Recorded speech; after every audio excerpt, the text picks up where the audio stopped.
0412 hours. The Bitterroot Mountains sleep under a ceiling of stars so dense they cast shadows on the snow. 380 feet above a killing ground, Kira Brennan settles behind her rifle. The scope's reticle finds a face she knows too well. 1,080 yards. Wind gusting northwest at 18 miles per hour. Temperature dropping. The mathematics of death scroll through her mind like a prayer she never wanted to learn. Her finger touches the trigger. Featherlight, the way her father taught her. The radio crackles. Static, then a voice breaking through jamming that shouldn't be possible to penetrate. Overwatch 2, this is Kodiak 6, 26 operators. Encircled. Comms failing. If you copy, we need God himself. Silence. Just wind through lodgepole pine and her own breathing controlled, measured the breath of someone who has already decided. She whispers into the void, into the static, into the dark. Not God, just a ghost. The rifle speaks. One word, definitive. Cut to black. 68 hours earlier, Fort Harrison, Montana. The Western Training Facility squats in mountain shadow like a secret the government keeps in plain sight. Here the FBI trains its hostage rescue team. Here men learn to breach doors and rappel from helicopters and put bullets through playing cards at 300 meters. Here Kira Brennan has learned what it means to be very good at something no one wants you to do. The briefing room smells like burnt coffee and the peculiar tension of men preparing for violence they hope won't come. 26 operators fill the space. 25 men, one woman. She sits in the back, always the back, visibility without prominence, presence without intrusion, the art of being there without being noticed. Special agent in charge Patricia Aldridge stands at the podium, 55 years old, steel gray hair pulled back tight enough to make weaker women wince. Eyes that have read every lie the human face can tell. The sovereign Brotherhood. Aldridge clicks the remote. A compound appears on screen. Log structures arranged in defensive positions, cleared fields of fire, berms and obstacles that speak of military planning. Domestic terror organization, anti-government extremists, led by Thaddeus Collier, former Special Forces, dishonorably discharged in 2009. Collier's face fills the screen, 55 years old, weathered like driftwood, eyes that have seen too much and learned the wrong lessons. Intelligence indicates imminent mass casualty attack, federal building in Boise, possibly truck bomb, possibly coordinated small arms assault. Aldridge's voice carries the weight of certainty built on evidence she cannot share. Timeline 72 hours maximum. We insert locate Collier coordinate with tactical for raid. The terrain map replaces Collier's face. The Bitterroot Mountains sprawl across the screen like a geological middle finger to easy answers. Peaks and valleys, forest and rock, places where men can disappear and never be found. Insertion here. Aldridge's pointer strikes a clearing 6 miles from the compound. Night drop, 2 birds. Hike and establish observation positions. Locate primary target. Call in tactical when confirmed. Kira studies the map. Her eyes trace contour lines the way a priest reads scripture. Every ridge is a sermon, every valley a revelation. She sees something, sees it clearly. A funnel, an approach that forces movement through a single corridor. Sawmill Gorge, 50 meters wide. Steep walls, limited egress. Perfect for observation. Perfect for ambush. Her throat tightens. She should say something. Should raise her hand. Should speak the words that crowd behind her teeth like refugees seeking asylum. But she remembers Spokane, 11 months ago. Different mission, different compound. She'd questioned the approach in briefing, suggested alternate route. The team leader had listened, nodded, then proceeded exactly as originally planned. The mission succeeded. 6 arrests, 0 casualties. And afterward, in the informal debrief over beers she wasn't invited to, she'd overheard the whispers. Paranoid. Overthinking. Girl sees ghosts. The words had cut deeper than she'd ever admit. So now, in this briefing room that smells of coffee and a certainty, Kira Brennan keeps her mouth shut, swallows the warning, tells herself that maybe she's wrong, that maybe 6 miles of approach offers other options, that maybe the tactical coordinator has considered Sawmill Gorge and determined the risk acceptable. Maybe. Aldridge continues. Team leader Captain Wade Mitchell. Operational command transfers to him at Wheels Up. Mitchell stands, 44 years old. Solid in the way career operators become solid, not gym muscles, but the density of a man who has carried heavy things long distances. Short-cropped hair going gray at the temples. Face that has learned not to show what it feels. Primary entry team 12 operators. Overwatch Element 6, Reserve Element 8, Comms Medical Technical Support Distributed. Mitchell's voice carries command the way granite carries weight. Insertion at 0200, 6-hour approach. Establish positions by 0800. Observation window opens at first light. He scans the room, his eyes find Kira. Hold for a moment. Something passes between them. Not doubt, not dismissal. Something else. Recognition, perhaps, of capability kept on a leash. Agent Brennan, Overwatch 2, 400 meters rear of primary positions. You're our early warning and long-range coverage, Orndamo. Yes, sir. Her voice doesn't waver, doesn't question. This is her role, has always been her role. Overwatch, reconnaissance. The eyes that watch while others act. She tells herself it's important work, critical work. Someone has to do it. Someone always has to be watching from a distance. The briefing continues. Radio frequencies, weather projections, contingency plans stacked on contingency plans. The architecture of hope that maybe this operation goes clean, that maybe everyone comes home. Kira takes notes. Neat handwriting. Years of practice turning observations into reports that other people read and act upon. Her pen traces terrain features. Sawmill Gorge appears in her notebook, a small notation. A question mark. She doesn't speak it aloud. 64 hours earlier, the armory smells like gun oil and the metallic promise of controlled violence. Kira assembles her kit with the muscle memory of 10,000 repetitions. M110 semi-automatic sniper system, 7.62 NATO, 20-round magazine, effective range 1,000 meters, maximum range well beyond what the manual admits. Her rifle, her responsibility, her only vote in what happens next. She field strips it, inspects each component, reassembles with the care of a surgeon preparing instruments. Every movement precise, economical, beautiful in the way purely functional things are beautiful. Brennan, she turns. Sergeant Garrett Sullivan leans against the doorframe, 38 years old, built like a middleweight boxer who never learned to quit. Scars trace his knuckles, old breaks healed wrong. His face carries the particular weathering of a man who has been shot at in 4 continents and decided it was preferable to a desk job. Sullivan is the closest thing she has to a friend in this unit.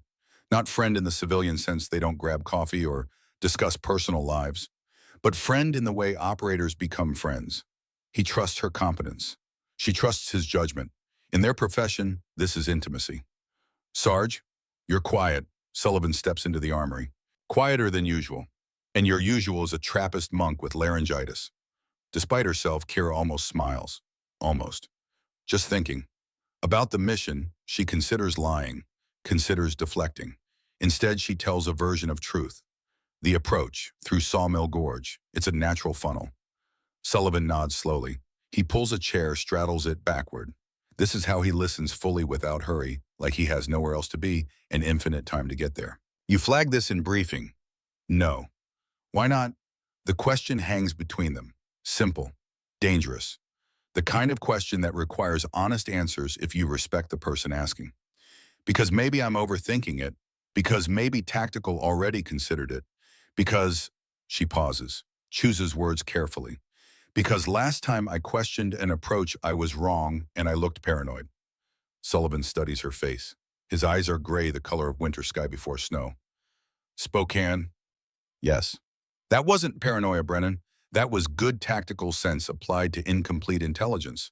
The fact that it worked out doesn't mean you were wrong to question it. It means I was wrong about the outcome. No, Sullivan's voice firms. It means you assessed risk and voiced concern. That's the job. The fact that the risk didn't materialize doesn't invalidate the assessment. Kira wants to believe him, wants to accept that her caution was professional rather than fearful. But the whispers echo, paranoid, overthinking. Girl sees ghosts. If you see something, Sullivan says quietly, you say something. That's not a motivational poster in a high school hallway. That's operational doctrine. Your observations keep us alive. Even when I'm wrong. Especially when you're wrong, I'd rather you call out 10 false positives than miss one real threat. He stands, claps her shoulder, once brief contact, the most physical affection operators permit themselves. Trust your gut, Brennan. Your father taught you well. The mention of Declan Brennan brings the familiar ache. 2 years gone. Aneurysm. Sudden and total, the way a light switch transforms a room from visible to void. One moment teaching her to read weather in cloud formations. The next moment gone. She'd scattered his ashes on Granite Peak, 10,000 feet up. where the air was thin and the view went forever, where a man who'd taught her that mountains keep better secrets than people could rest among them. Thank you, Sarge. Sullivan nods and leaves. The armory returns to silence. Kira returns to her rifle. But the conversation lingers like smoke. Trust your gut. She wishes her gut spoke louder than her fear of being wrong. 12 hours earlier, the UH-60 Blackhawk shudders through mountain air like a living thing navigating invisible currents. Inside, 26 operators sit in the particular stillness of professionals preparing for work. Some check equipment. Some sleep, the practiced sleep of people who have learned to rest before violence. Some stare into middle-distance faces, blank minds, walking through scenarios they hope won't come. Kira sits near the tail ramp, her position, always near an exit. Not from fear, but from tactical sense. In her role, she deploys first, extracts last. Overwatch sees everything. Overwatch leaves nothing behind. She checks her rifle for the third time, knows it's unnecessary, knows it's ritual. The human need to touch something solid before stepping into uncertainty. Across from her sits Agent Brennan Thatcher, 32 years old, face still carrying youth despite 6 years in HRT. Wedding ring catches cabin light, titanium scratch from fieldwork. He'd shown her photos 2 weeks ago. His wife, 7 months pregnant. They'd picked names. Boy James, girl Sarah. Thatcher catches her looking, grins. You think it's a boy or a girl? She doesn't know how to answer questions like this. Doesn't know the protocol for small talk about lives that continue beyond operations. But Thatcher is kind, and kindness deserves effort. What does your wife think? Girl, she's convinced. Says she can tell by how she's carrying. His grin widens. My mom says boy, so statistically I'm screwed either way. Sounds like you win either way. Yeah, his expression softens. Yeah, I do. Beside Thatcher sits Agent Hollis Drummond, 29 years old, youngest operator on the team, eager in the way young men are eager when they haven't yet learned how eagerness can get you killed. He'd sought Kira out after the briefing, asked about her father, said he'd read Declan Brennan's after-action reports from Ranger operations, said they were required reading for anyone serious about mountain warfare. The hero worship had been uncomfortable, still is, but Drummond means well, and meaning well counts for something. Captain Mitchell moves through the cabin, checking operators. A word here, a nod there. When he reaches Kira, he crouches, brief conversation at eye level rather than standing above. Brennan, your position gives you best visibility on approach. If you see anything off, you call it immediately. Yes, sir. I mean it. Mitchell's voice drops below the rotor noise. Only she can hear. I've read your file. Your assessments are solid. Don't second-guess yourself out there. Something in her chest loosens. Permission. Validation. The thing she didn't know she needed. Understood, sir. He nods and moves on, but the words remain. Don't second-guess yourself. She wishes it were that simple. The crew chief signals. 2 minutes. Operators stand. Check gear one final time. The cabin fills with the clicking of buckles, the scrape of magazines seated in rifles, the whispered prayers men say when they think no one hears. Kira stands, adjusts her pack. 70 pounds, water, ammunition, equipment. The weight feels good, feels real. Reminds her that this is happening, that in 2 minutes she steps into darkness and begins a 6-hour movement toward something her gut screams is wrong. Trust your gut, Sullivan had said. But her gut has been wrong before. The Blackhawk descends. The crew chief opens the side door. Mountain air rushes in, cold, pine-scented, carrying the particular silence of 3 a.m. in wilderness. The kind of silence that makes city people nervous and mountain people calm. Kira breathes it deep, lets it fill her lungs. Center her. The helicopter touches down. Doesn't land, just hovers 3 feet above Earth. The crew chief signals. Go. Mitchell leads. Operators follow. Smooth deployment. Rehearsed choreography. Within 15 seconds, 26 bodies are on the ground. The Blackhawk lifts, banks, disappears into darkness with a fading rotor thud. Then silence. 26 people standing in a mountain clearing, invisible to everything except stars.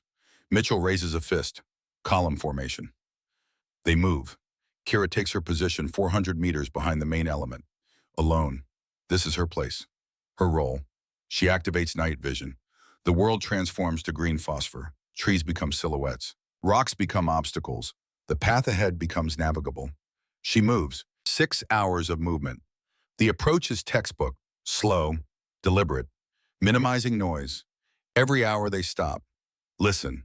Let the mountain tell them what lives in the darkness. Kira maintains distance. 400 meters, close enough to support, far enough to provide independent observation. Her rifle sweeps sectors, her eyes catalog terrain, every ridge, every draw, every position where a man could hide and watch. The night vision reveals deer, elk, once a bear massive and unconcerned ambling through underbrush like a landlord checking property. The animals comfort her.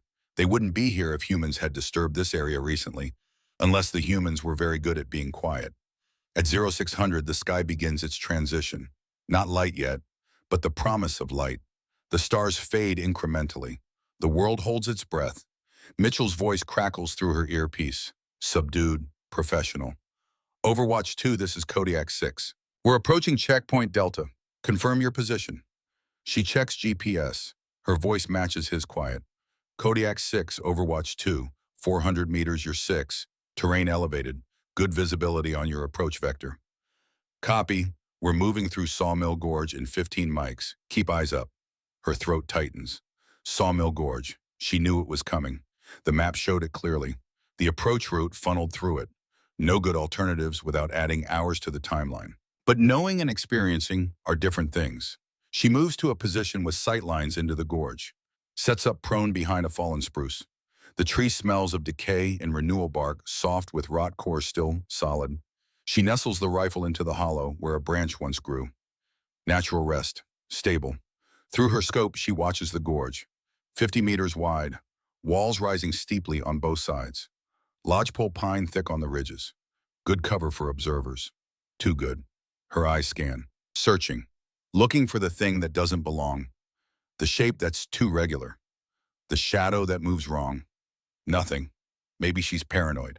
Maybe Spokane taught her to see threats that don't exist. Maybe they're East Ridge, 70 meters above the gorge floor. A glint. Brief. Possibly sun on rock. Possibly sun on glass. She keys her radio. Kodiak 6, Overwatch 2. I have possible, the world explodes. Mortar rounds impact with the particular thunder of high explosives in confined spaces. The gorge amplifies sound. Turns it weapon. Kira watches through her scope as 3 rounds bracket the lead element. Dirt and rock geysering. Shrapnel humming through air. Machine gun fire erupts. East Ridge. West Ridge. North Ridge. Crossfire. Perfect tactical geometry. Her radio fills with voices. Controlled. Professional. The sound of people doing jobs under conditions that want them dead. Contact 3 sides. I need fire on that ridgeline. Drummonds hit Drummonds. The radio cuts to static. Pure white noise. Then silence. Jamming. Military-grade electronic warfare. Kira lies behind her scope watching 26 people she knows pinned in a killing ground she'd seen coming and said nothing about. The guilt hits like blunt force trauma. She should have spoken. Should have trusted the warning her gut screamed during briefing. Should have stood up and said, this approach is a funnel. This gorge is a kill box. We need an alternate route. Should have. Didn't. And now people are dying. Through her scope, she watches Sergeant Sullivan drag someone to cover. Watches muzzle flashes from positions she'd been trained to identify. Watches the tactical situation deteriorate in real time. She tries her radio. Kodiak 6, this is Overwatch 2. Do you copy? Static. Any station, this is Overwatch 2. Radio check. Static. She's alone, 400 meters from a slaughter, with a rifle and 14 rounds in the certain knowledge that if she does nothing, 26 people die. Her hands shake. Adrenaline, fear, guilt. Her father's voice. Memory. Not ghost, not hallucination. Just the echo of 1,000 conversations in mountains just like these. When protocol kills people, trust your gut. She looks at the terrain, studies it the way he taught her, reads the story written in stone and tree. There, Sentinel Ridge, 380 feet of vertical granite, east side of the gorge. Military terrain analysis rates it non-traversable. 70-degree slope, unstable rock. Impossible. Except she's climbed Granite Peak, has followed her father up frozen waterfalls and ice-glazed cliff faces, has learned that impossible is a word people use for things they haven't figured out yet. If she can reach the summit of Sentinel Ridge, she'll have clear sight lines into the entire gorge. Every enemy position, every machine gun nest, every mortar team.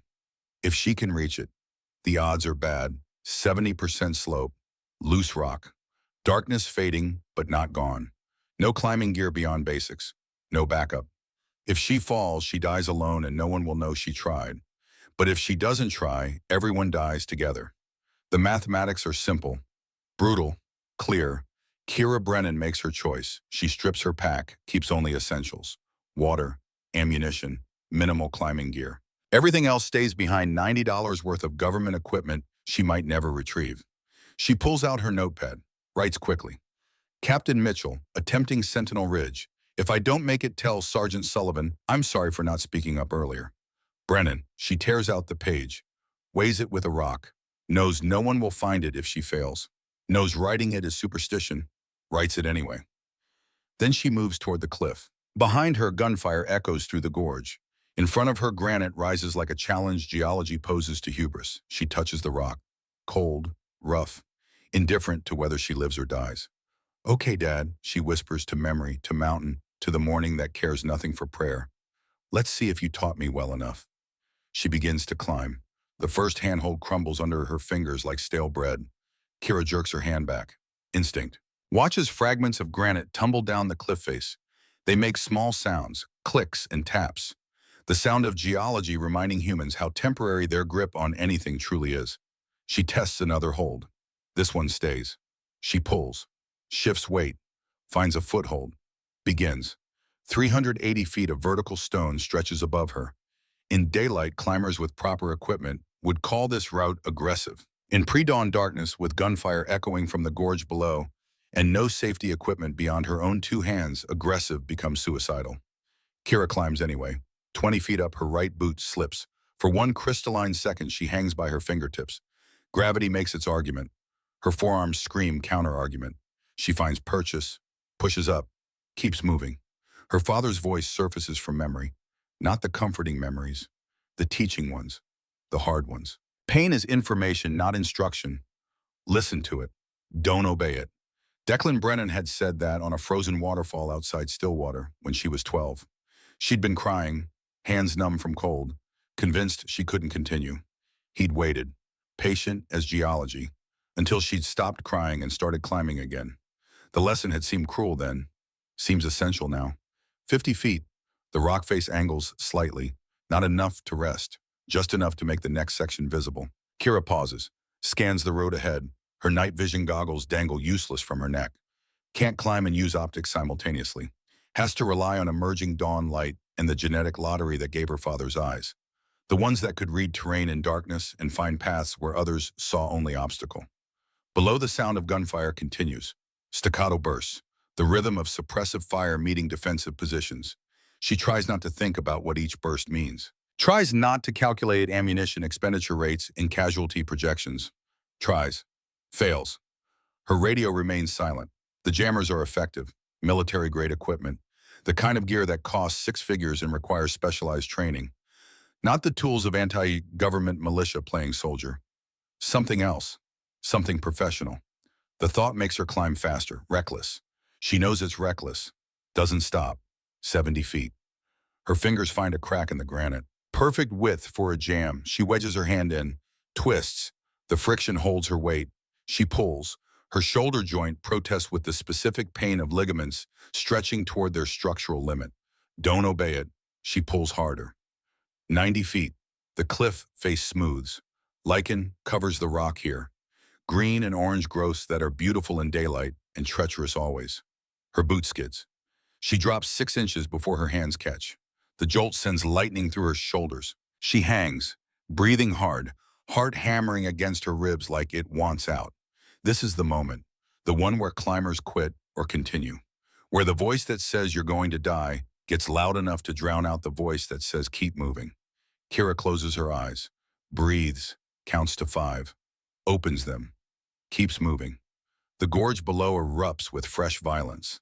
She hears it, distinct even at this distance, the metallic stutter of a belt-fed machine gun, 50 caliber maybe. The kind of weapon that turns cover into concealment and concealment into memory. Someone down there is dying, maybe multiple someones, and she's hanging on a cliff face moving at the speed of extreme caution while seconds matter more than safety. She makes a decision, the kind of decision that gets people killed but sometimes keeps them alive. She starts moving faster. Accepting holds she should test longer. Trusting footholds she should verify. Trading safety for speed. 120 feet. Her right hand closes on what looks like solid granite. She commits weight. The rock explodes. Not metaphorically, actually disintegrates. Her hand clutches air in fragments. She falls. Not far. 5 feet, maybe 6. But on a 70-degree slope, 6 feet becomes significant. Her left hand scrapes rock, looking for anything. Her right hand windmills. Her boots kick. Her left hand finds something. A protrusion. Maybe a doorknob-sized knob of stone. Maybe a death sentence with a brief delay. She closes her fist around it. Her full weight loads onto that single point. The rock holds. Barely. She hears it. A sound like glass cracking in slow motion. The geological announcement that this hold has a lifespan measured in seconds. Her right hand shoots out. Searching. Desperate. Finds another hold. She transfers weight. The left hand hold shatters completely.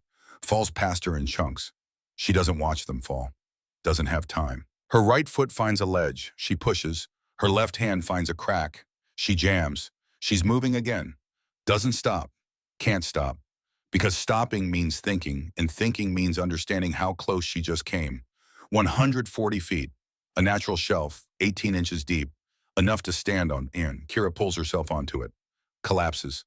Lies there breathing like she's just learned how. Her hands shake. Adrenaline. Fear. The body's honest response to near death. She watches them shake. Disconnected, like they belong to someone else. Time becomes elastic. She could be here for seconds or minutes. Has no way to measure. Her watch is somewhere below her field of vision, and checking it seems impossible. The sky lightens. Dawn coming. The stars fade like audience members leaving a show that's gone on too long. Soon the darkness that's been her ally becomes irrelevant. Below, a sound cuts through the gunfire. Different. Distinct. The unmistakable crump of a mortar round impacting. Then screaming. Kira's body moves before her mind catches up. She's on her feet, hands finding holds. Moving up, the fear that paralyzed her transforms into fuel. Someone down there is screaming, someone whose name she knows, whose family she's met, whose dreams extend beyond this gorge. 160 feet, the granite transitions. Becomes something else. Metamorphic rock, schist maybe, different structure, different reliability. She adjusts her technique, reads the stone, moves accordingly. 180 feet. She reaches for a hold. Her hand closes on it. Pulls. The entire section of wall gives way. Not a single rock. A whole section. 20 pounds of stone that was solid yesterday and isn't today. Kira falls backward. Time does what it always does in moments like these. Stretches. Becomes thick. She has time to think complete thoughts. To observe the sky rotating. To notice the particular quality of light at dawn. To understand with perfect clarity that she is falling and will soon stop falling, and the stop will be permanent. Her right hand shoots out. Pure reflex. No conscious thought. Fingers close on something. A ridge. A lip. Something that isn't falling. Her body weight loads onto it. Her arm feels like it's being removed from her shoulder. The socket screams. She screams with it. But her fingers hold. She hangs. One hand. Legs kicking in space. The void below her is 180 feet of nothing, followed by something very solid and very final. Her left hand searches, clawing at rock, finding nothing, finding nothing, finding there. A crack, thin, maybe wide enough for 3 fingers. She wedges them in, twists. The friction is minimal, but it's something. She has 2 points of contact now instead of 1. Her right foot finds a nubbin of stone, barely qualifies as a foothold. More like a geological suggestion. She places her boot toe on it, tests. It holds. 3 points of contact. The climber's trinity, enough to shift weight, enough to move. She pulls, pushes. Her body rises an inch, then another. Her right hand finds a new hold. Better, more substantial. She transfers weight. Her breathing sounds like sobbing. Maybe is sobbing. Hard to tell when terror and exertion blur together. She doesn't look down, knows better. Looking down makes the fall real, makes it imaginable. Right now she needs it to remain abstract. She climbs, each movement discreet, intentional. She stops thinking about the summit, stops calculating remaining distance, reduces existence to the next hold, the next movement, the immediate future that extends exactly 1 handhold ahead. 200 feet, her right calf cramps. The muscle seizes like someone's driving a spike through it. She gasps, presses her forehead against cold stone, breathes through it. Her father's voice again. Not teaching this time, just being there. The memory of his presence, the certainty that he'd climbed through worse and survived. The cramp releases. She moves. 220 feet. The angle eases. Slightly. The cliff face here approaches merely vertical rather than actively malevolent. She makes better time. Her confidence returns. Small increments. Measured. 240 feet. She hears something. Distinct from gunfire. Different frequency. Her radio. Not words. Just static. But static that pulses. Rhythmic. Someone's keying a transmitter. Breaking through the jamming. Barely. Insufficient for voice communication but enough to transmit presence. Someone down there knows she's here. Is trying to reach her. The thought gives her strength she didn't know she had. 260 feet. A ledge. Narrow. She pulls onto it. Sits. Allows herself 30 seconds. Times them. 30 seconds to drink water. To let her forearms recover. To remember that she has a body and it has limits and she's approaching them. From this height, the gorge spreads below like a tactical map come to life. She sees it all. The team pinned in defensive positions. The enemy on surrounding ridges. The geometry of fire. The mathematics of casualties. She sees someone lying still. Too still. Can't identify who from this distance. Doesn't want to try. 30 seconds expire. She stands. Continues. 280 feet. She reaches for a hold and hears voices. Not memory. Not imagination. Actual voices. Close. Maybe 40 feet lateral. On the ridgeline. Enemy position. She freezes. Becomes stone herself. Doesn't breathe. Doesn't move. Becomes absolutely nothing. The voices continue. Male. American accents. Professional terminology. Not militia. Not even close. Alpha 3, do you copy? Copy Alpha 3. Position secure. No visual on shooters. Maintain overwatch. Ironside wants this clean. Ironside, a call sign, military, professional. Copy. What's the body count? 2 confirmed, maybe 3. Hard to tell with all the smoke. 2, maybe 3. People she knows, dead, while she hangs on a cliff face like a spider on a windshield. The guilt threatens to overwhelm. She pushes it down, breathes, forces focus. Guilt later. Climb now. The voices fade, moving away, conducting their patrol. Their professional military, thoroughly competent patrol. Kira continues climbing. But something has shifted. These aren't anti-government extremists playing tactical. These are soldiers, former soldiers maybe, contractors, mercenaries, people who know what they're doing, people who set a perfect ambush because they had professional training to draw from. The thought should terrify her, does terrify her, but it also clarifies. She's not climbing to help FBI agents fight militia. She's climbing to help FBI agents fight professionals. The math just got worse. 300 feet. Her hands are bleeding now. She notices it distantly. The gloves are shredded. Granite has found skin. Blood makes hold slippery. She wipes her hands on her pants. Keeps moving. 320 feet. The sky brightens enough that she can see without straining. Dawn proper. The stars are gone. The world reveals itself in shades of gray, becoming color. She can see the summit now, 60 feet above. Might as well be 600. Her arms shake with exhaustion. Her shoulders feel like someone's been working them over with a bat. Her legs cramp and release and cramp again in irregular rhythm. She climbs. 340 feet. A sound cuts through everything. Her radio, actual words. Broken, barely intelligible, but words. Water, Annie, copy. Dying here. Sullivan's voice. She knows it, would know it in a crowd of thousands. The voice that told her to trust her gut. The voice that represents the closest thing to friendship she has in this unit. She can't respond. Her radio is received only when the jamming is this heavy. But hearing him steadies her, reminds her why she's doing this. 360 feet. The rock face crumbles under her right foot. She shifts weight fast, finds new purchase. Doesn't fall, barely. 370 feet. Her left hand finds solid granite. She pulls. Her right hand joins it. She pulls harder. Her head crests the summit ridge. She's there. Kira Brennan drags herself over the edge, collapses onto flat ground that feels like heaven and safety and every comfortable thing she's ever known. She lies there, face against stone, breathing, just breathing. Her body wants to shut down, wants to curl up and sleep for days, wants to acknowledge that she just climbed 380 feet of vertical granite in darkness, with minimal equipment and deserves rest. She gives herself 10 seconds, times them, 10 seconds to lie here and feel human. Then she moves, her rifle, still slung across her back. Miracle it survived. She unslings it, checks it with hands that shake so badly she can barely work the bolt. Chamber clear, barrel clear, scope. The scope has a crack. Hairline, running through the center of the glass, must have impacted during the climb, during one of the falls. During one of the 1,000 moments when this rifle should have shattered but didn't. She stares at it. The crack bisects her view, makes ranging harder, makes precision difficult, makes everything worse. But the scope still functions. Barely. Enough. It'll have to be enough. She moves to the edge, sets up prone between two boulders. Natural hide. Not perfect. She's exposed to return fire from about 40% of possible angles, but she has clear sight lines into the gorge. She can see everything. The team is smaller now, not 26. She counts. Difficult with bodies behind cover, but she counts. 24 maybe. Two definitely not moving. She tries not to identify them. Fails.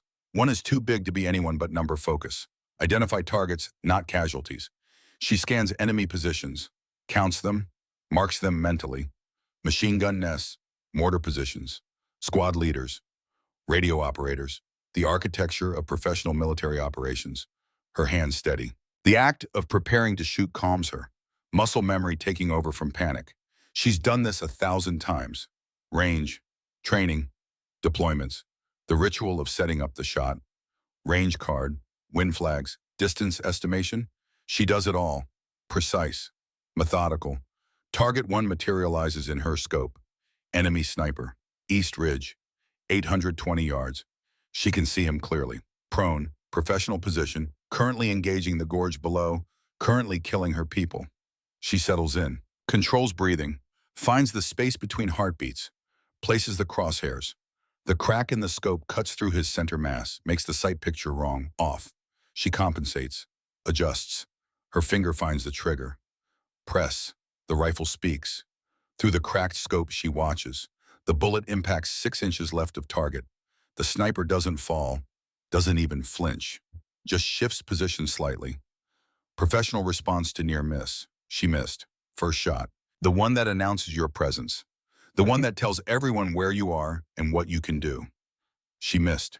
The enemy sniper returns fire, reads her position from muzzle signature. She sees the flash, hears the crack, feels the impact as his round strikes rock 2 feet from her head. Fragments pepper her face. Sting. Draw blood. He's good. Very good. Adjusted for her position in seconds. Put a round close enough to make her reconsider her life choices. She doesn't move. Doesn't flinch. Chambers another round. The bolt action smooth despite shaking hands. Her radio crackles. Sullivan's voice. Clearer now. She's higher. Line of sight through some gap in the jamming. Stillwater, that you saw Tracer? She keys her radio. Hopes the transmission breaks through. Sullivan, I'm on Sentinel Ridge. Static. Then no, knew you'd something crazy. Breathe like your old man taught. The words are broken, fragmentary, but they land. Sullivan knows she's here. Sullivan believes she can do this. She breathes, resets, finds the sniper again. He's relocated, smart. Not where she last saw him, but she reads terrain, predicts, finds him settling into new position. Range, wind, the crack in her scope that bisects everything. She compensates, adjusts, places the crosshairs high and right to account for the crack. Press. The rifle speaks again. This time the sniper drops. Clean. Definitive. Gone. Kira exhales. Chambers another round. One down, she whispers. To herself, to her father's memory, to the mountain that doesn't care. For Thatcher. Because she knows now. Knows who the body was? The big one. Brennan Thatcher, 32 years old, wife 7 months pregnant. Baby names picked out, James or Sarah. Never going to meet either one. The knowledge should paralyze her, should make her weep, should do something other than harden her into something sharp and focused. It doesn't. She moves to target 2. Squad leader. West Ridge, gesturing, coordinating, making tactical decisions that keep her people pinned and dying. 920 yards. Long shot. Wind gusting. Cracked scope. She does the math, makes the adjustments, finds the space between heartbeats. Press. The squad leader falls. She chambers another round. Moves to target 3. Machine gun crew. 2 men. Assistant feeding ammunition. Gunner traversing fire across the gorge. Professional. Efficient. Deadly. 790 yards. Easier shot. No elevation complications. Just wind in the crack bisecting her world. She targets the gunner. Press. He slumps. The assistant gunner reaches for the weapon. She chambers. Press. He falls across the gun. 4 down. The enemy is adjusting now. She can see it. Movement patterns changing. People looking around, trying to locate her. Shouted commands echoing across the valley. Confusion replacing confidence. Good. She shifts position. Moves 3 meters left. Changes her angle. Uses the boulders to create different shooting ports. They can't pin her down if they can't predict where she'll fire from. Target 5. RPG team. Setting up to engage something in the gorge. Maybe a vehicle position. Maybe a concentration of personnel. Doesn't matter. They die before they can fire. Press. The RPG gunner drops. His loader grabs the weapon. Press. The loader follows. 6 down. Her rifle barrel is warming. She can feel it. Not hot yet, but getting there. Another 20 rounds and she'll need to let it cool. Doesn't have 20 rounds. Doesn't have time. She keeps firing. Targets 7 through 12 die in rapid succession. Radio operators, squad leaders, anyone coordinating the assault, anyone making tactical decisions. She reads the battlefield like her father taught her, identifies force multipliers, eliminates them. The enemy assault on the gorge loses cohesion. Confusion spreads. Some fighters break. Run. She lets them go, focuses on the ones who stay, the professionals, the ones who are rallying, trying to regain control. Below, she sees her team adjusting, using the pressure release, redistributing ammunition, repositioning wounded. They're professionals too. They recognize opportunity when someone gifts it to them. Her radio crackles. Mitchell's voice. Clear, strong. Overwatch 2, Kodiak 6. Don't know how you got up there, Brennan, but God bless you. Keep firing. She doesn't respond. Doesn't need to. Just chambers another round and finds target 13. The battle has shifted. No longer a slaughter. Now a fight. And fights can be won. Kira Brennan settles behind her rifle. Her hands have stopped shaking. Her breathing is controlled. The crack in her scope is just another variable to account for. She does what she was trained to do. What her father taught her to do. What 26 people below her need her to do. She shoots. 18 dead changes a battlefield. Kira has fired 32 rounds across 20 minutes of sustained fire. 18 confirmed kills. 6 misses that burn into memory like brands. Each miss represents a second chance she didn't give someone. Each hit represents a life that ended because her finger moved a quarter inch. The mathematics of violence are clean, brutal, undeniable. She chambers round 33, scans through the cracked scope. The battlefield has transformed. No longer chaos. Now it's tactical stalemate. Professional soldiers on both sides in prepared positions. Trading fire. Measuring risk. Waiting for advantage. Stalemate means time. Means reinforcements can arrive. Medical care can reach the wounded. Extraction becomes possible instead of fantasy. She keeps them honest. Every time an enemy fighter shifts position, she puts a round close. Not always killing, but close enough to make them reconsider. Close enough to remind them that someone watches from impossible angles. Her radio crackles. Sullivan's voice carries strain. Urgency underneath professional calm. Stillwater, southeast draw. Large element massing. Count 40 plus. This is the push. She swings her rifle. Finds the draw through her scope. Sullivan's assessment is accurate. 40 fighters, maybe more. Consolidating. Organizing. This is endgame. The coordinated assault that will either break her team or break against them. Someone is directing this. She scans, looking for the tactical mind. The coordinator making decisions. There. Ridge overlooking the draw. 2 figures, one gesturing, pointing, the movements of command, the other holding radio equipment, professional posture, military bearing. The first figure is tall, late 50s, moving with confidence earned across decades. She zooms in. The crack in her scope makes details swim, but she sees enough. Thaddeus Collier. Ironside, the target. The reason 26 FBI agents inserted into these mountains 3 days ago. The reason 4 are already dead. Range 940 yards. Difficult but achievable. Wind variable. Scope damaged. But she's made harder shots. She begins her calculations. Wind speed. Temperature. Bullet drop. Scope crack compensation. The ritual mathematics that transform intent into impact. Then the second figure moves. Younger. Early 40s. He's not taking orders. He's giving tactical suggestions. Collier listens. Nods. Adjusts based on input. This is the professional. The military mind making militia effective. The reason this ambush was perfect?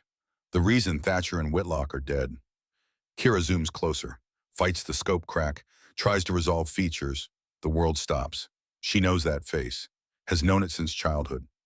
Family gatherings, Thanksgiving tables, the face that looks like her father's but younger. Harder, carrying resentment like a second skeleton. Marcus Brennan, her cousin. The one dishonorably discharged for endangering civilians during operations. The one who blamed Declan Brennan for testifying against him. The one who disappeared 5 years ago after threatening the family, after saying he'd make them pay for destroying his career.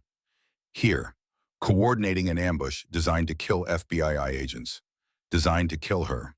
The understanding arrives complete, instant. This wasn't random intelligence, this was bait. Marcus knew FBI would respond to threats against federal buildings. Knew she'd be on the team. Knew she'd be assigned Overwatch because that's always her assignment. He'd used her father's own teaching against her. Mountain warfare tactics. Ambush positioning. Everything Declan had taught Marcus before the discharge. Before the betrayal. Before family became enemy. Her hands shake. Not exhaustion now. Rage. Grief. The particular fury of blood betrayal. Through the scope, she watches Marcus point to positions. Watches Collier execute those suggestions. Watches them plan the assault that will kill 24 people she knows by name. 2 targets, different ranges, different tactical value, different meanings. Collier 940 yards. The leader. Kill him and enemy command collapses. Militia without professional direction becomes armed chaos. The assault might falter before it starts. Marcus 730 yards. Easier shot, more personal. The man who destroyed her father, who designed this ambush, who wanted her specifically dead. The choice is clear. Tactical training makes it obvious. Her father's voice makes it mandatory. Mission first, always. Personal feelings get people killed. She knows the right answer, has known it from the instant she identified both targets. Collier is priority. Strategic target, force multiplier, remove him and save lives. But Marcus is right there. 730 yards, easier shot, better angle. And he killed her father, not with a bullet, with stress and shame and betrayal, with the court-martial that broke Declan's heart 2 months before the aneurysm. Her finger touches the trigger, her father's voice. Not memory this time, actual words from actual conversation. Ranger training when she'd asked about combat decision-making. Mission first, Kira. Always. Your feelings don't matter when lives depend on you. She hears him, understands, knows what he'd demand. Kira Brennan places her crosshairs on Marcus anyway. Breathes, controls, finds the space between heartbeats, the still point where decision becomes action. She thinks about her father, about the man Marcus helped kill with betrayal, about the family destroyed, about revenge that has waited 5 years. 3 seconds to decide. That's all she has. 3 seconds before they move, before the moment passes, before choice becomes impossible. 1. Her crosshairs settle on Marcus. Solid, certain. 2. She knows this is wrong, knows it violates everything she was trained to believe. 3. Press. The rifle speaks. Marcus Brennan drops. Center mass. Fatal. He falls behind cover. Gone. She chambers another round. Fast. Swings to find Collier. He's moving, already reacting. Professional instincts saving him. He drops behind cover. Shouts orders. But she sees blood on his shoulder. She wounded him. The same shot that killed Marcus passed close enough to Collier to graze him. He's compromised. Not combat effective, but alive. Still commanding. And then the assault launches anyway. Collier's wound doesn't stop it. He's trained them too well. 40 fighters surge from the draw. Coordinated. Professional. Executing the plan Marcus designed. 3 seconds. That's how long she spent choosing revenge over mission. 3 seconds that might cost everything. But she's still shooting. She finds targets. Services them. Machine gun efficient.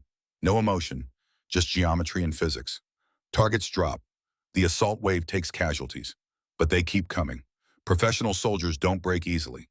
Through her scope, she sees her team engaging, sees Sullivan coordinating fire, sees Mitchell directing, sees Agent Hollis Drummond limping between positions. He's wounded. She saw Sullivan treating his leg earlier. Tourniquet, field dressing. Drummond shouldn't be moving, but he is anyway because that's what operators do. Then she sees the enemy sniper. East Ridge, the professional she engaged earlier, the one who traded shots with her. He's repositioned, lining up for a shot, targeting the gorge below. She has maybe 2 seconds before he fires, 2 seconds to decide. Finish Collier, he's wounded, exposed. Kill him now and enemy command collapses mid-assault. The fighters might break, might retreat. Strategic victory. Or kill the sniper. Immediate threat, unknown target, unknown consequence. Tactical response. Her training screams Collier. Finish the strategic target. Win the battle. Her instinct screams sniper. Save who you can save right now. She makes her choice. Targets the sniper. Press. He drops. Clean kill. Below, Collier rallies despite his wound. Shouts orders. The assault maintains coherence. The fighters execute because he's trained them to operate without him if necessary. And through her scope, she sees Drummond. He's trying to reach better cover. Limping, leg wound slowing him. The assault wave is closing. 30 seconds maybe before they're in grenade range. He needs to move faster. Can't. The enemy sniper she just killed had been targeting someone else. Someone to her left she couldn't see. But his partner 20 yards away adjusts, sees Drummond exposed, limping. Easy target. She swings her rifle. Too slow, too late. She sees the muzzle flash. Sees Drummond jerk. Center mass. Fatal placement. He falls. Doesn't move again. 29 years old. Youngest operator on the team. Gone. If she'd killed Collier instead of the first sniper, the assault might have faltered. The enemy might have hesitated. Drummond might have had those 30 seconds he needed to reach cover. Might have. 3 seconds of choice. 2 decisions. 1 permanent consequence. The knowledge hits like blunt force. She made the tactically correct decision in the moment. Neutralized an immediate threat, but the wrong strategic decision. Left Collier alive to rally his forces. And Drummond died in the window she created. Her fault. Her choice. Her dead. She forces focus. Pushes guilt down where it can wait. Right now, she has a rifle and enemies and a team that needs her functional, not paralyzed. She shoots. Targets appear. She kills them.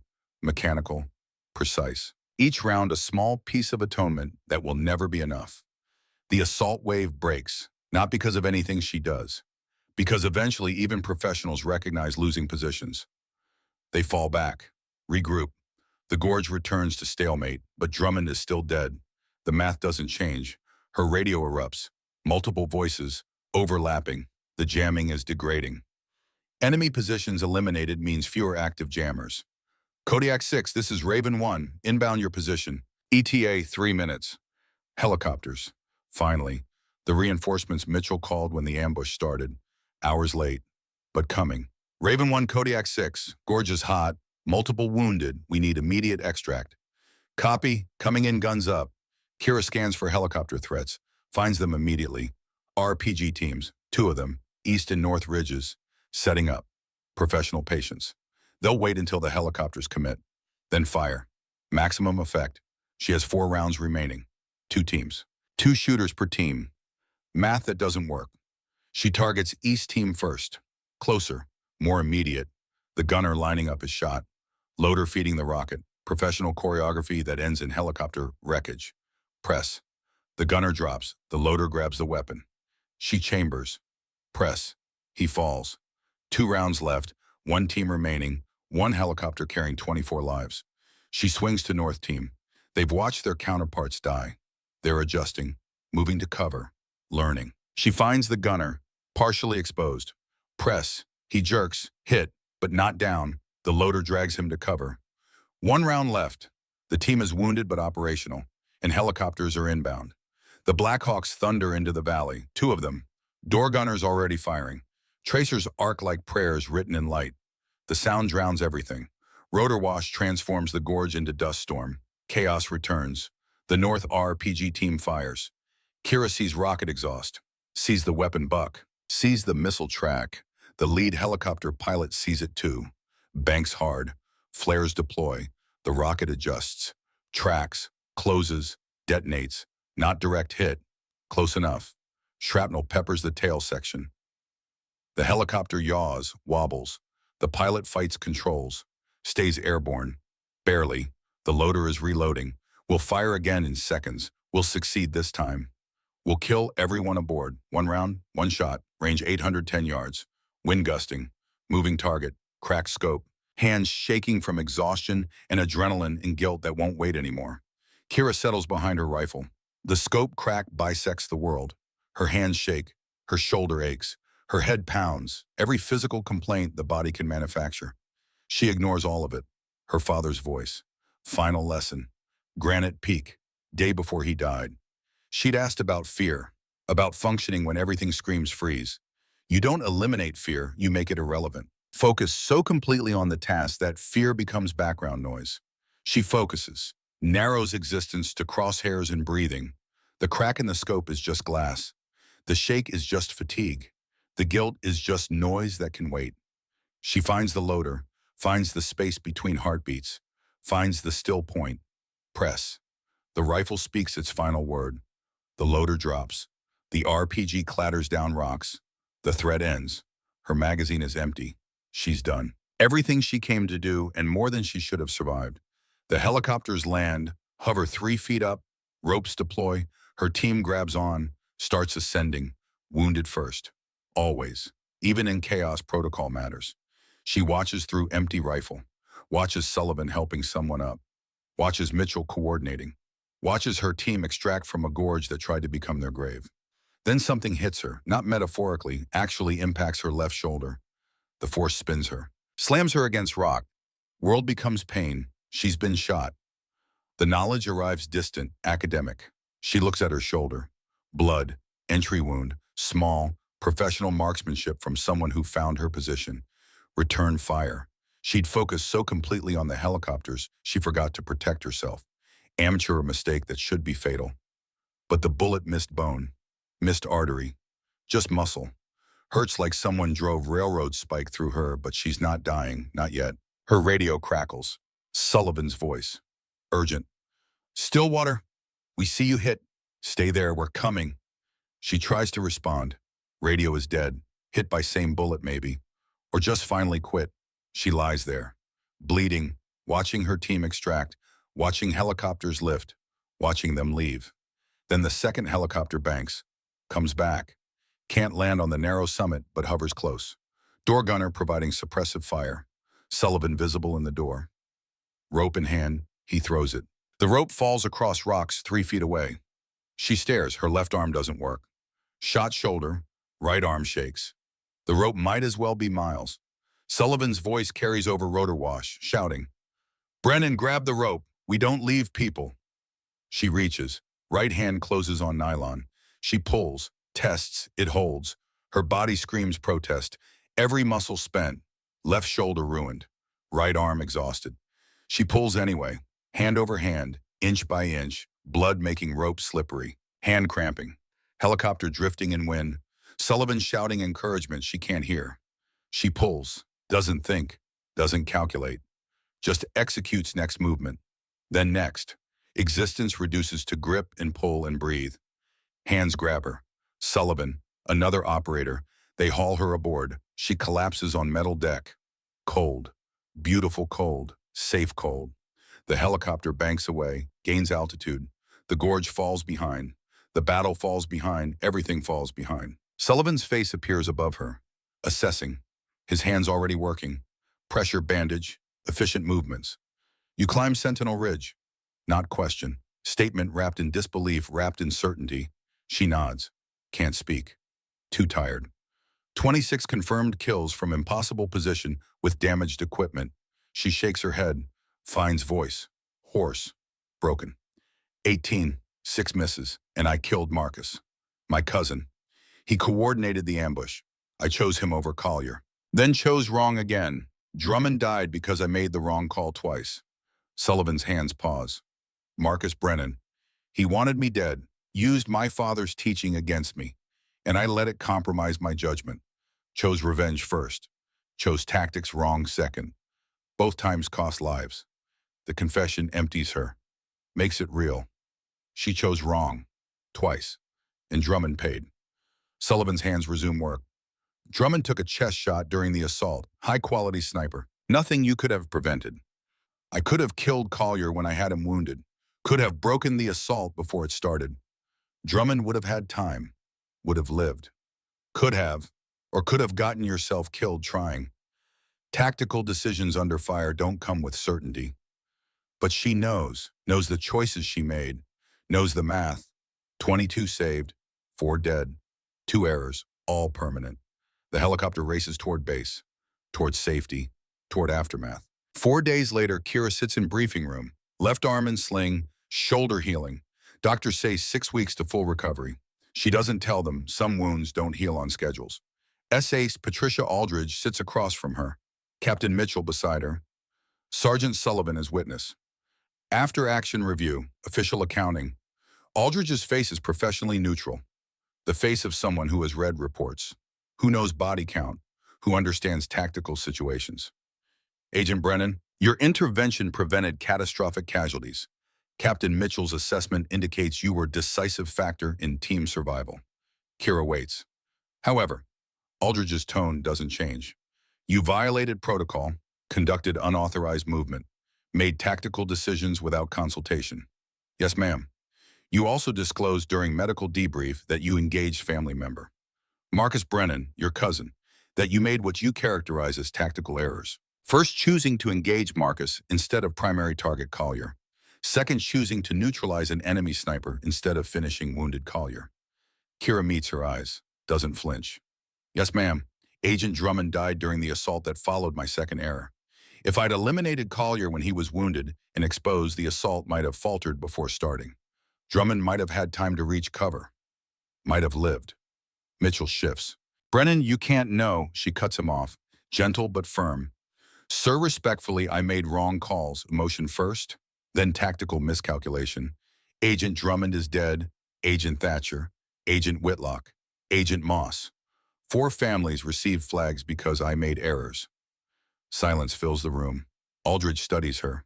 Long moment. The intelligence indicates this ambush specifically targeted you. Marcus Brennan had FBI operational knowledge, knew your assignment patterns, used his training to predict your response. Yes, ma'am, he used my father's teaching against me, and I let personal feelings compromise judgment. You also climbed objectively impossible route, engaged superior force, achieved 18 confirmed kills under conditions that would break most operators, saved 22 lives. 22 lived, ma'am, 4 died. Both numbers matter, I carry both. Aldridge sets down pen, folds hands. Agent Brennan, I'm recommending you for primary HRT sniper assignment, acknowledgement of capability under extreme conditions. Kira doesn't react, just sits. With respect, ma'am, I request time, personal leave. I killed family. 4 teammates died. I need to process before accepting responsibility. Mitchell looks surprised. Sullivan looks understanding. Aldridge nods. Granted, 30 days. Use it well. She pauses. For what it's worth, you saved 22 lives. Don't lose that in guilt. Won't forget either number, ma'am. 22 and 4, both permanent. The debriefing ends. Kira stands, salutes, leaves. Outside, Sullivan catches her. Kira, you're being too hard on yourself. Am I? Or am I being honest about cost? He has no answer. She doesn't expect one. 6 weeks later, Kira stands in front of 4 houses. Different states, same purpose. She visits each family, tells truth. Not sanitized, not heroic. Truth. Thatcher's widow, 8 months pregnant. Baby due next month. James or Sarah. Will never know their father. Kira tells her about the choice to shoot Marcus. About revenge mattering more than mission for 3 seconds. About Drummond's parents. They look old the way grief ages people. Their son was 29. Youngest. Eager. Hero worshipped her father. Kira tells them about the tactical error. About choosing wrong. About seconds that matter. Whitlock's sister. Angry. Has every right. Kira tells her about staying silent during briefing. About seeing the ambush site and saying nothing. About first error that started everything. Moss's husband. Quiet. Grateful someone came. Kira tells him about being human, about making mistakes, about carrying weight. None blame her. Some thank her. All seem to understand she's there not seeking forgiveness, but offering accounting. She leaves flowers. Every house. White lilies. Her father's funeral flowers. 3 months later, Kira accepts the primary sniper assignment. Not because guilt faded, because 22 people are alive and deserve her best. She trains, deploys, does the job with precision that becomes legendary, but never accepts commendation, never seeks recognition, just works. Once monthly, she drives to Stillwater County. Cemetery on the hill, her father's grave. The headstone is simple. Declan Brennan, Ranger, father, teacher, dates bracketing a life. She brings white lilies, sits on grass, sometimes talks, sometimes just sits. Today she talks. Climbing Sentinel Ridge, Dad, 380 feet. Darkness. Made it. Saved 22. Wind moves through cemetery grass. Mountains scent. Pine. Cost 4 lives. Made wrong calls. Chose Marcus over mission. You'd be disappointed. You always said mission first. She traces his name. Granite. Permanent. But I'm still here, still working. 22 and 4. Both numbers matter. Won't forget either. She stands. Brushes grass from jeans. Looks at mountains. Bitter roots distant. Sentinel Ridge somewhere in that stone. Team calls me Stillwater. Not because I'm quiet, because in chaos I was calm. They don't know about the errors. Don't know how close it came to failing. She picks up rifle case.